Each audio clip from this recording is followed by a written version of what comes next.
ओम श्री शंकराचार्य नवावतारम विश्वेश्वरं विश्वगुरुं प्रणम्य वेदांत शास्त्र श्रवणालसानां बोधाय कुर्वे कमपि प्रबन्धं शंकरं शंकराचार्यं केशवं बादरायणं सूत्रभाष्यकृतौ वन्दे भगवन्तौ पुनः पुनः ईश्वरो गुरुरात्मेति मूर्तिभेदविभागिने व्योमवद्व्याप्तदेहाय दक्षिणामूर्तये नमः। ॐ शान्तिः शान्तिः शान्तिः।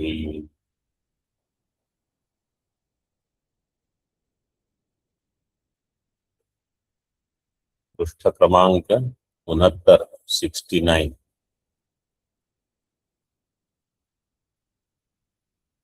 पूर्व पक्ष ने पूछा था कि प्रमात्रादि जो व्यवहार है वो निर्विषय हो जाएगा, बाधित विषय हो जाएगा।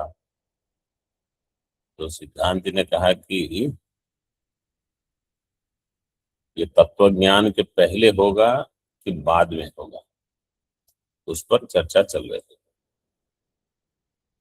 निर्विषयत्वं बाधित विषयत्वं वा ज्ञातम एवं अप्रामाण्य हेतु स्यात् न वस्तुभूतम।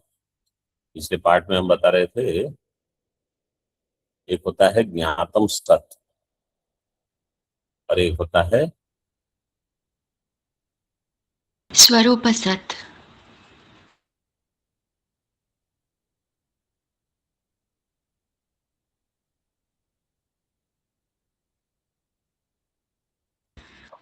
और कोई वह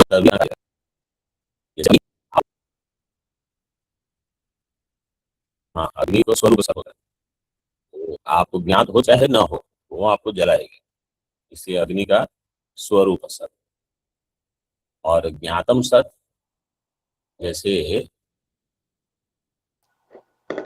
पदार्थ बाधित होगा अथवा निर्विषय होगा तो तभी होगा जब आपको इसका ज्ञान होगा।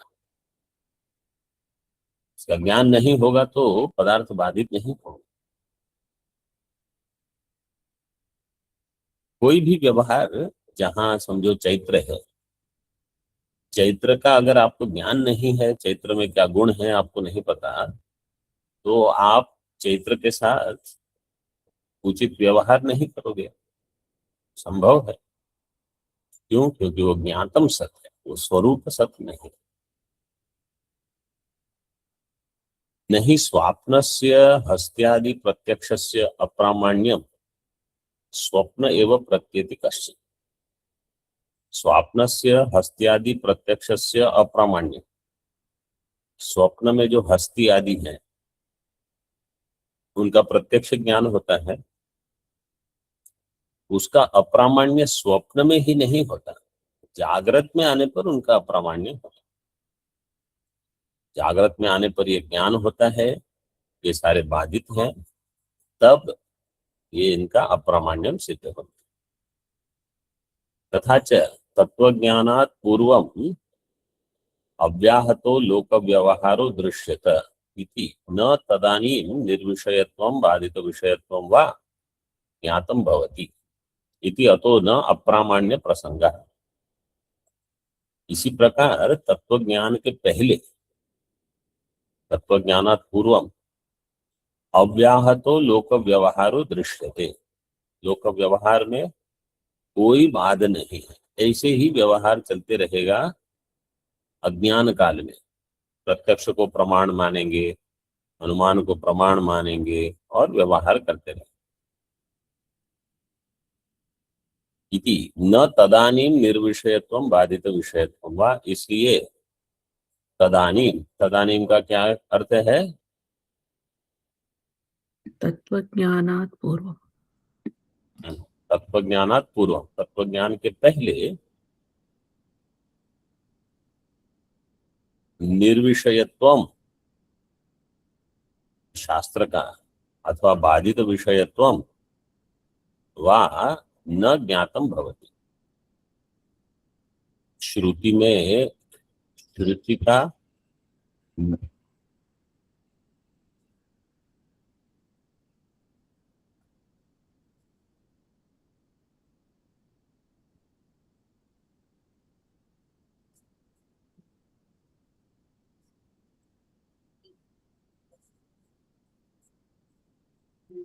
निर्विषयत्व का अर्थ है श्रुति के लिए कोई अधिकारी ही नहीं होगा,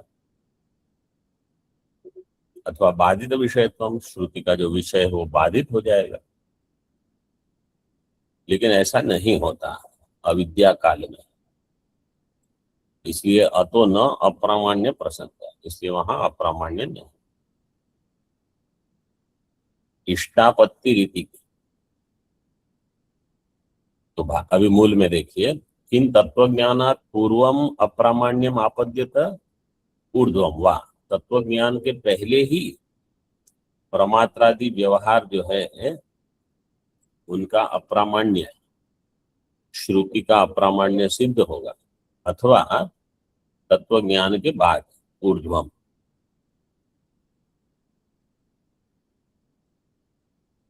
तथा आद्य, अगर तत्वज्ञान के पहले कहोगे तो सर्वेषां प्रमाणानाम अविद्यावद विषयत्वेन, सारे प्रमाण कैसे हैं? अविद्यावद विषयाणि, अविद्यावान को ही विषय करते हैं। विषयत्वेन तद्दशायां बाध अभावात्, उस दशा में तो बाध नहीं है, अज्ञान काल में कोई बाध नहीं है। वास्तव में प्रमाण अज्ञानी के लिए ही है, अज्ञानी को ही प्रमा चाहिए। तद्दशायाम बाध अभावात् निष्प्रत्युहम प्रामाण्यम, इसलिए श्रुति का प्रामाण्य वहां निष्प्रत्युह है, अविरोधी है, कोई विरोधी नहीं होगा। और अगर द्वितीय का अर्थ है तत्वज्ञानात् ऊर्ध्वम अप्रामाण्यम, तो इष्टापत्ति एवं, तो हमको उचित है इष्टापत्ति इति अप्रामाण्यस्य इति श्रेष्ठ। शास्त्र का अप्रामाण्य तत्वज्ञान के बाद वो हमें भी इष्ट है। अभी अप्रामाण्य क्या है वो शब्द थोड़ा बताते हैं। अप्रामाण्यम च अत्र प्रामाण्य अभाव मात्र, प्रामाण्य का अभाव ये अप्रामाण्य। तच्च यथार्थ ज्ञान जनकत्व अभाव रूपम, यथार्थ ज्ञान जनकत्व जहां न हो वो है अप्रामाण्य। पूर्व पक्ष कहेगा ननु प्रामाण्य प्रतिद्वंद्वी भूतम प्रांतोक्तस्य अयम सर्पः इति वाक्यस्य इव अयथार्थ ज्ञान जनकत्व रूपम अप्रामाण्यम।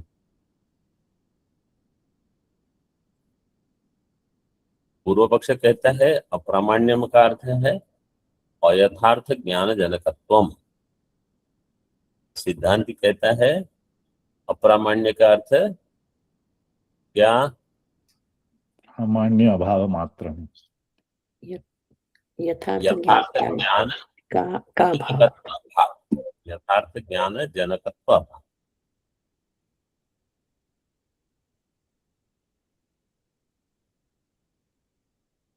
एक है अयथार्थ ज्ञान, एक है अभाव।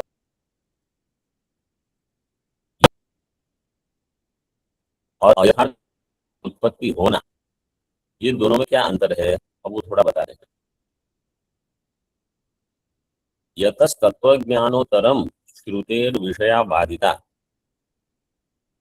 इति एतावदेव न तो बाधितत्वेन ज्ञानम। ये बहुत ही सुंदर विषय है, दो पंक्ति में है लेकिन बहुत ही बढ़िया है।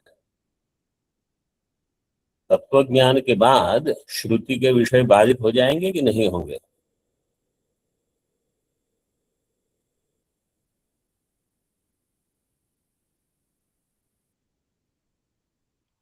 नहीं होगा। नहीं होगा। श्रुति के विषय बाधित होंगे कि नहीं होंगे? क्या कहा? होंगे। हो जाएंगे। तत्व ज्ञान के बाद श्रुति के विषय बाधित हो जाएंगे। तत्व ज्ञानोत्तरम श्रुतेर विषय बाधिता, ये तो होगा, लेकिन केवल श्रुति के ही विषय बाधित होंगे इतना नहीं है। तदानीं ज्ञातृ ज्ञेय भावस्यैव लुप्तत्वात्, वहां तो ज्ञाता भी बाधित हो जाएगा, सारे ज्ञेय बाधित हो जाएगा। तो कोई ये नहीं कह सकता कि तत्व ज्ञान के बाद श्रुति का बाद हो गया, तो श्रुति का बाद हो गया और बाकी सब तो कुछ नहीं रहा, सबका बाद हो गया। ऐसा नहीं है कि केवल श्रुति का बाद हो गया और मैं ज्ञाता हूं, मेरा अन्य कोई ज्ञेय है, ये सब सत्य है, सब लुप्त हो गए। इसलिए यथार्थ ज्ञान जनकत्व का अभाव होगा, क्योंकि ज्ञान उत्पन्न किसको होगा? कोई प्रमाता बचा हो तो उसको ज्ञान होगा, चाहे वो प्रमा ज्ञान हो चाहे ब्रह्म हो। यहाँ तो दोनों नहीं होगा। क्यों? क्योंकि कोई ज्ञाता ही नहीं रहा, कोई ज्ञेय ही नहीं रहा। तो इसलिए अयथार्थानुभव ऐसा कहने के बदले यथार्थ अनुभव का अभाव, क्योंकि कोई अनुभव करता नहीं है। एवं च श्रुतिर मिथ्या भूतार्थ प्रतिपादिका इति आपादनम कस्यामपि अवस्थायाम लेशतोपि न स्पृशति इति भावः। इसलिए कोई ये नहीं कह सकता कि श्रुति मिथ्या भूत अर्थ की प्रतिपादिका है। अविद्या काल में वो सत्य अर्थ भासता है, इसलिए उस काल में सत्य अर्थ प्रतिपादिका है, और ज्ञान काल में कोई अर्थ की प्रतिपादिका नहीं होगी। इसलिए मिथ्या भूतार्थ प्रतिपादिका श्रुति किसी भी अवस्था में नहीं होगी। लेशतोपि न स्पृशति, ये आक्षेप नहीं स्पर्श करेगा।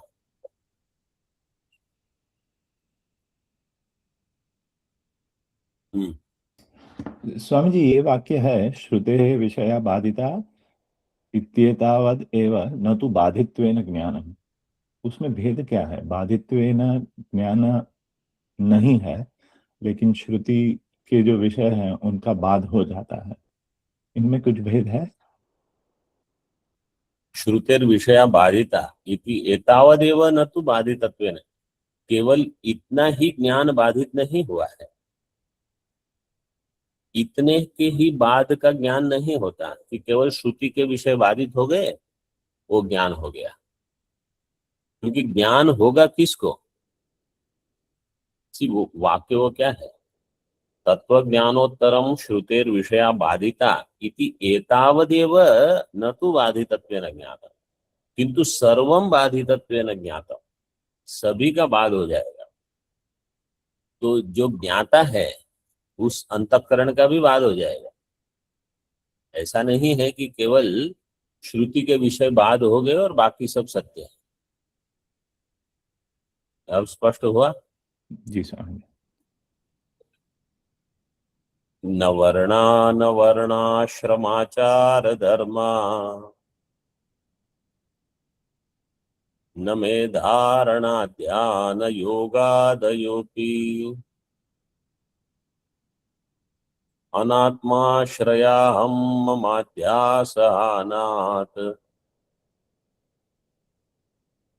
तदेको वशिष्ठ शिवः केवलोऽहम्।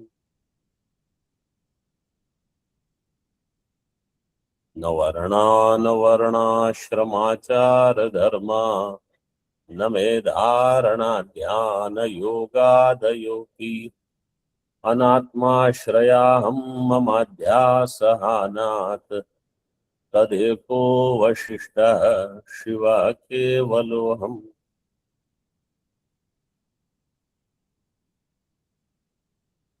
मुझ में न वर्ण है न वर्ण आश्रम आचार धर्म है। न मुझे धारणा ध्यान योग आदि भी है। अनात्मा का आश्रय हूं मैं। मेरे अहम मम अध्यास का नाश हो चुका है। अनात्मानः आश्रयोऽहम् मम अहम मम अध्यास हानात् तद एको अवशिष्टः शिवः केवलोऽहम्। मैं एक अवशिष्ट शिव मात्र केवल। श्लोक का अर्थ नीचे टीका में देख लीजिए, मूल में देखिए पहले। न वर्णा, वर्णा ब्राह्मणत्वादयः, ब्राह्मणत्वादयः ब्राह्मण क्षत्रिय, आश्रमा ब्रह्मचर्यादयः, आचाराः स्नान शौचादयः, ये आचार है। धर्माः ब्रह्मचर्य गुरु सेवा आदयः। अत्र द्वंद्व द्वय गर्भ षष्ठी तत्पुरुष पुरुषेण वर्णानाम आचार धर्माश्च आश्रमाणाम अपि आचार धर्माश्च लभ्यन्ते।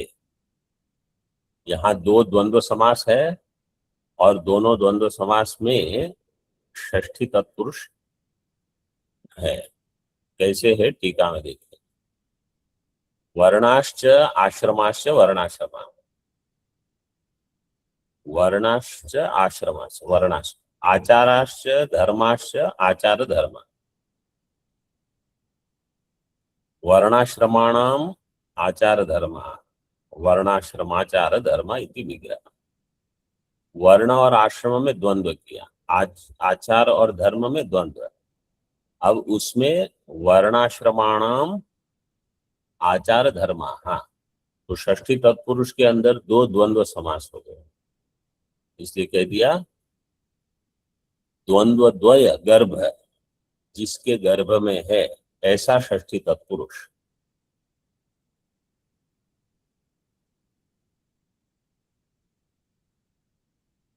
एवं सति वर्णानाम आश्रमाणाम च इति उभयेषाम अपि आचारे धर्मे च अन्वयो लभ्यते। तो वर्णानाम आचारः वर्णानाम धर्मः, आश्रमाणाम आचारः आश्रमाणाम धर्मः, वर्णाचाराणाम वर्णधर्माणाम आश्रमाचाराणाम आश्रम धर्माणाम, ये सभी का निषेध। न मुझे वर्ण के आचार है, न वर्ण के धर्म, न आश्रम के आचार है, न आश्रम के धर्म। ननु तथापि अत्र आश्रमाणाम निषेधो न लभ्यते, फिर भी यहाँ आश्रम के धर्मों का निषेध नहीं हो, ऐसा कोई कहता है। कैसे? क्योंकि आश्रम का निषेध कहाँ किया? न वर्णा, और फिर न वर्णाश्रमाचार धर्म, न आश्रमा नहीं कहा।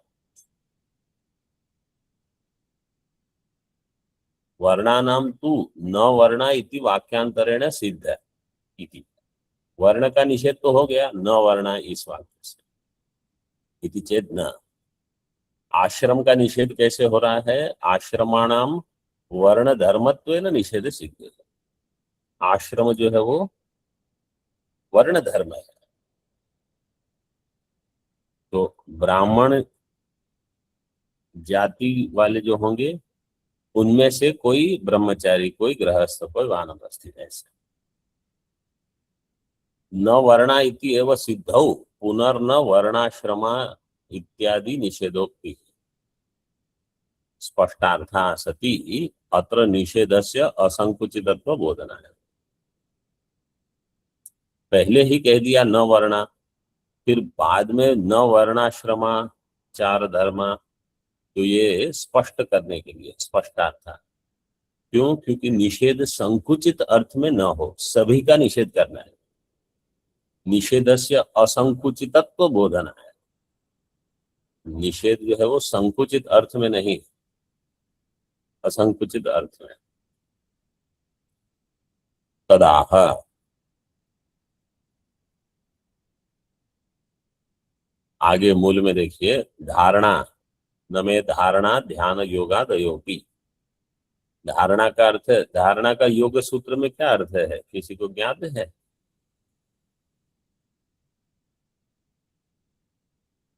हाँ, योग सूत्र वाले हैं, जाग रहे हैं कि सो रहे हैं?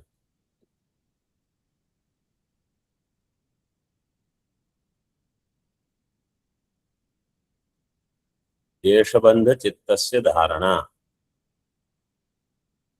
ये धारणा का अर्थ है। यहाँ कहा बाह्य विषय त्यागे न मनस्थैर्य।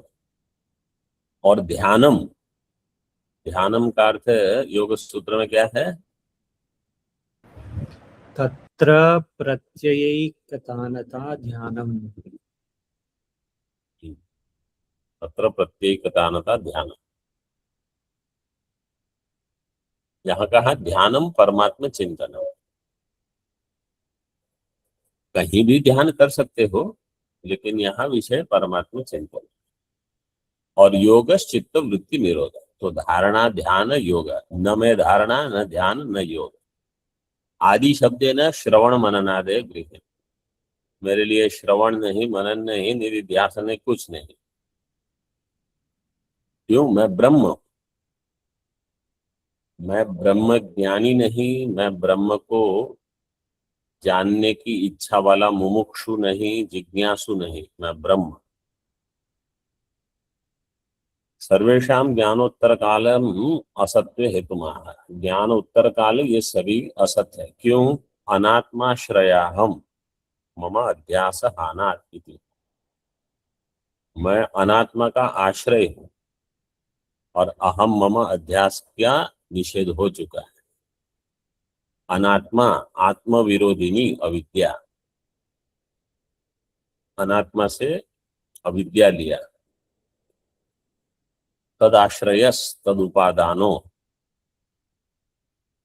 यो अहम। खंडाकार ह के पहले होना चाहिए, उसकी वजह खंडाकार ह के बाद में हो गया। यो हंकारम ममकारादि अध्यासस तदाश्रयस तदुपादानो। अनात्माश्रय, इसका अर्थ है तद उपादान। तद उपादान में तद से क्या लेंगे? अविद्या। अविद्या उपादानम यस्य कस्य अहंकारस्य ममकारस्य। अहंकार ममकारादि अध्यासस्य।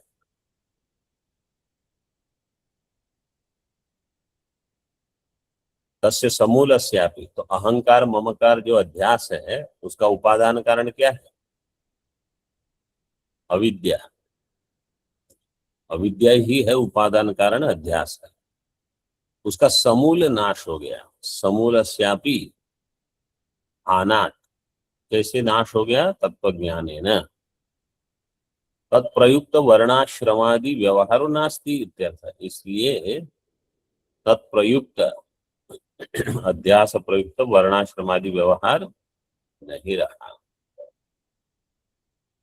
इस प्रकार द्वितीय श्लोक आत्म विरोधिनी आत्म साक्षात्कार विरोधिनी अविद्या इत्यर्थ।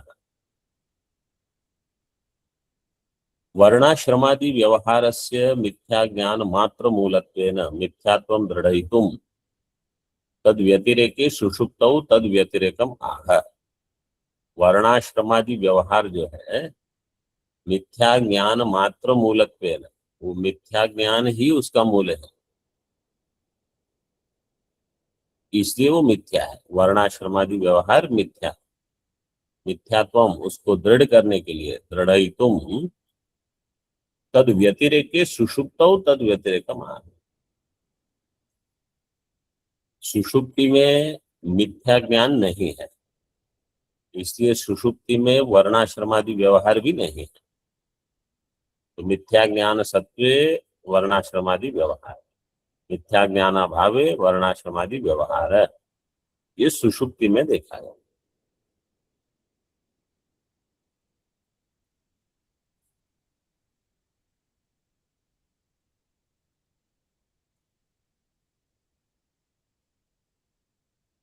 टीका में देखें।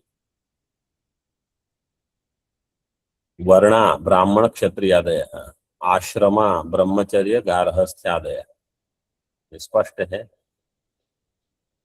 तन्मूलका ये व्यवहाराः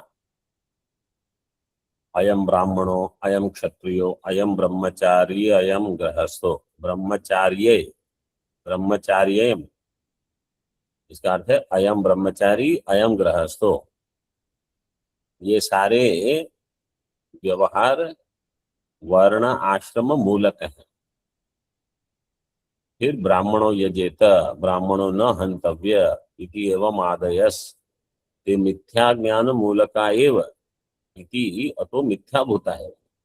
ये सारे व्यवहार अथवा श्रुति वाक्य मिथ्या ज्ञान मूलक है, इसलिए मिथ्या है, अतो मिथ्याभूता है।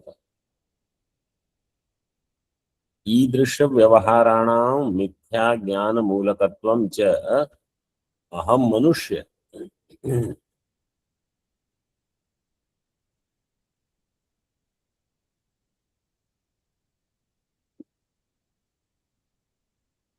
अहम मनुष्य इत्यादि प्रतिदेर भ्रांति रूपत्व उक्त्या पूर्वम प्रसादितम एवं। ये सारे जो व्यवहार है मिथ्याभूत, तो मिथ्या ज्ञान मूलकत्वम अहम मनुष्य, ये प्रतीति भी मिथ्या ज्ञान मूलक ही है, इसलिए सारी भ्रांतियां हैं। भ्रांति रूपत्व उक्त्या पूर्वम पूर्वम पृष्ठ संख्या 35 35 पंक्ति नंबर 3 तृतीय पंक्ति। ये पहले ही सिद्ध हो चुका है, प्रकृष्ट रूपेण साधितम है। तत्र ईदृश व्यवहार मिथ्या ज्ञानयोः कार्य कारण भावः सति सति मिथ्या ज्ञाने एतादृश व्यवहार इति अन्वय मुखेन उपपादितः। एतादृश व्यवहार वर्णाश्रम का व्यवहार और मिथ्या ज्ञान, इनमें कार्य कारण भाव है। इसमें कारण क्या है? मिथ्या ज्ञान। मिथ्या ज्ञान। मिथ्या ज्ञान कारण, व्यवहार कार्य। सति मिथ्या ज्ञाने एतादृश व्यवहार, मिथ्या ज्ञान होने पर ऐसा व्यवहार होगा इति अन्वय मुखे न अन्वय रूप से बता दिया, और उसको व्यतिरेक मुख से बताते हैं। तो इदानीं तु असति मिथ्या ज्ञाने एतादृश व्यवहार अभाव, मिथ्या ज्ञान नहीं होने पर ऐसा व्यवहार नहीं होगा। व्यतिरेक मुखेण उपपादयति, अन्वयेन व्यतिरेकेण च उपपादितः। कोई पूछेगा कि भाई पहले हो तो चुका है, अभी फिर से व्यतिरेक करके क्यों बता रहे हो? बोले अन्वय व्यतिरेक दोनों प्रकार से जब उत्पादन होगा तब कार्य कारण भाव दृढ़ होगा, यही इसका कारण है। क्योंकि कभी पूरी पूरी अगर मीमांसा नहीं हुई, आधा अधूरा कुछ समझ में आया कि हाँ हाँ हाँ हो गया हो गया, क्यों? आपने दोनों तरह से विचार नहीं किया। जैसे समझो भोजन में 5 चीजें हैं, 5 चीजों में से आपने कुछ खाया और वो आपको ठीक नहीं हुआ, अनुकूल नहीं हुआ, कुछ समस्या हो गई शरीर में, तो वो 5 में से कौन सी चीज है वो कैसे पता चलेगा? तो पांचों बंद कर दो, पांचों बंद कर दे तो समस्या नहीं हुई, बस सिद्ध हो गया। सिद्ध ऐसे नहीं करते हो, 5 में से एक एक हटाओ और देखो समस्या चल रही है कि।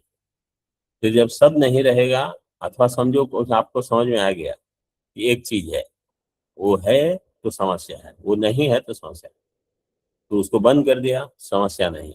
अब फिर से उसको लाओ, फिर से देखो समस्या है कि नहीं, तब वो सिद्ध होगा कि यही इसका कारण है, तब अन्वय व्यतिरेक सिद्ध होता है,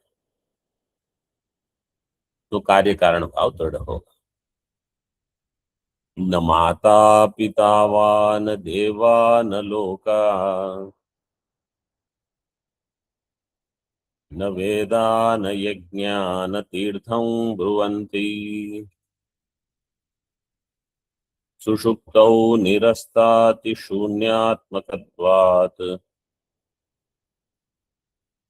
तदेको वशिष्ठ शिव केवलोऽहम्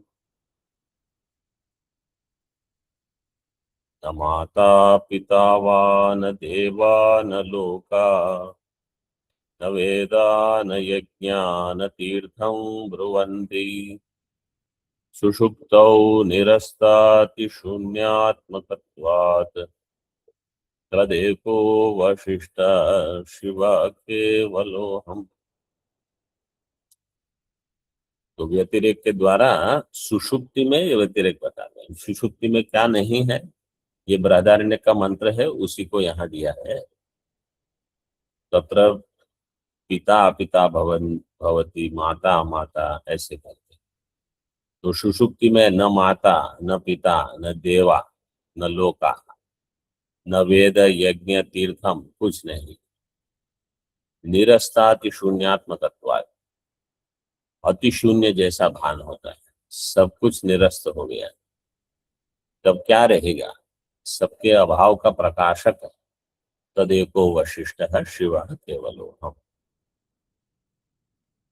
माता का अर्थ है जनक स्त्री, पिता जनक पुमान, देवा इंद्रादय आराध्या, ये देवता है। लोकाः तद आराधन फलानी स्वर्गादीनि, देखो सबका निषेध हो रहा है। माता पिता देवता इंद्रादि, उनके प्राप्त द्वारा जो फल प्राप्त हुए हैं वो लोक रूप में। फिर न वेदा न यज्ञ, वेदा लौकिक प्रमाण अप्रतिपन्न हिता हित साधनता प्रतिपादकानि ब्रह्म प्रतिपादकानि च प्रमाण वाक्यानि। लौकिक प्रमाण जो है उससे अप्रतिपन्न ऐसे विषय, क्या विषय है वो? हित अहित साधनता प्रतिपादक विषय। उस साधनता के प्रतिपादक हैं वेद, जो लौकिक प्रमाण से साधनता का ज्ञान नहीं होता।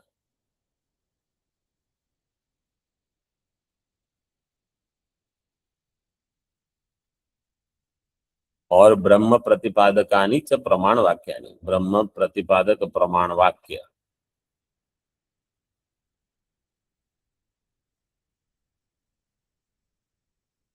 टीका में देखिए, इयं माता अयम पिता इति एवं किमपि सुषुप्ति अवस्थायां लोका न ब्रुवन्ति। सुषुप्ति अवस्था में कोई नहीं कहे ये माता है, स्वप्न में हो सकता है, सुषुप्ति में नहीं। तत्र हेतु निरस्ताति शून्यात्मकत्वात्, सभी का निराश। जनक स्त्री इति, माता जनक स्त्री, कर्म धारये पूर्व पदे पुंवद भाव।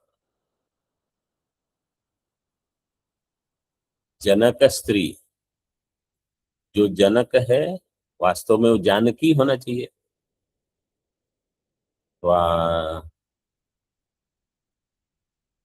जनक का स्त्रीलिंग शोधी शब्द हो, जनकी होगा। तो यहाँ क्या कहा कि कर्मधारय है, जनक और स्त्री के बीच है।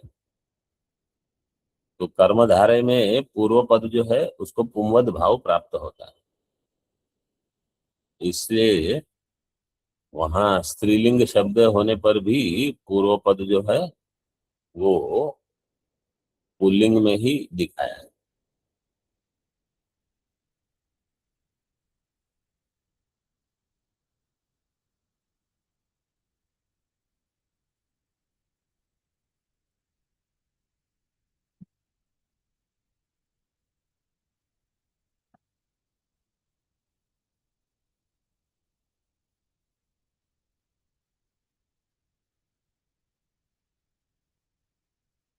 पुंवत कर्मधारय जातीय देशीयेषु, ये समास सूत्र है।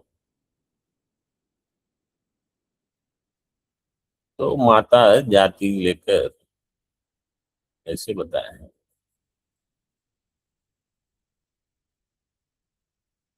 जनयित्री दिया है आगे टीका में, जनयित्री, जनक के बदले जनक स्त्री मतलब जनयित्री। एवं मूल में देख लीजिए एक पंक्ति, यज्ञ स्वर्गादि साधनी भूता ज्योतिष्टोमादे तीर्थम यज्ञादि साधनी भूत कुरुक्षेत्रादि देश। तो ज्योतिष्टोमादि यज्ञ, कुरुक्षेत्रादि देश, तीर्थ सभी का निषेध कर दिया। आगे एवं पाप कर्म साधनानि अपि उपलक्षणीयानि, जैसे स्वर्ग पुण्य कर्म के फल ऐसे पाप कर्म और उसके फल ये सभी का निषेध। अहितोपदेष्टा नरको नास्तिक ग्रंथा हिंसादि कर्म श्मशानादि देश इत्यादि पाप कर्म साधनानि बोध्यानि, ये सारे नरक आदि, हिंसादि, श्मशान, पाप कर्म सब का निषेध कर दिया। सर्वेषां देहाभिमान मूलकत्वात् तदभावे स्वतः संबंधाभावात् अविद्यमानता इत्यर्थ। इन सभी का मूल है देहाभिमान, देहाभिमान नहीं हो तो कुछ नहीं। स्वतः संबंध अभावात् अविद्यमानता। ओम पूर्णमदः पूर्णमिदं पूर्णात् पूर्णमुदच्यते पूर्णस्य पूर्णमादाय पूर्णमेवावशिष्यते। ओम शांति शांति शांति। शंकरं शंकराचार्यं केशवं बादरायणं सूत्रभाष्यकृतौ वन्दे भगवन्तौ पुनः पुनः। ईश्वरो गुरुरात्मेति मूर्तिभेदविभागिने व्योमवद्व्याप्तदेहाय दक्षिणामूर्तये नमः। ओम शांति शांति शांति।